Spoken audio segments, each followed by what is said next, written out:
নমস্কার, good morning. আজকে 23 তারিখ সকাল 9টা বাজছে। আর এদিকে আমি মাশরুম প্যাকেট করে নিয়ে বসে পড়েছি। খাওয়া দাওয়া করবো, খাওয়া দাওয়া করে দিয়ে আজকের মাশরুমগুলো বিক্রি করতে বেরোবো। তো একটু দেখাই, এই যে হচ্ছে আজকের মাশরুম, সব প্যাকেট করে নিয়ে বসে পড়েছি।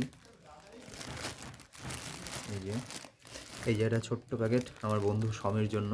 ও বলেছে ওকে প্রত্যেক দিন 100 গ্রাম করে দিতে, তো আজকে একটু বেশিই আছে, আজকে 150 গ্রাম মতো আছে।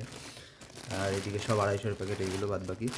আজকে টোটাল রয়েছে হচ্ছে 1.5 কেজি, যার মধ্যে 250 গ্রাম একবারে আমার পাড়াতেই এক বৌদি নেবে, আমার বাড়ির পাশেই। আর বাদ বাকি যা রয়েছে সেগুলো আমাকে ঘুরে ঘুরে আজকে বিক্রি করতে হবে। মানে ওই 250 গ্রাম বাড়ির পাশের নেবে, বাড়ির পাশের বৌদি নেবে, আর ওইদিকে আমার বন্ধু সমী নেবে একটা প্যাকেট, ওই ছোটো প্যাকেটটা।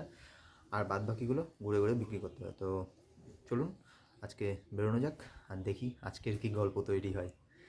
আর ভিডিও ভালো লাগলে লাইক, কমেন্ট, শেয়ার, সাবস্ক্রাইব করে দেবেন। একটু বেশি মানুষের কাছে পৌঁছানো যাবে, এই আর কি। সবাই ভালো থাকবেন, সুস্থ থাকবেন।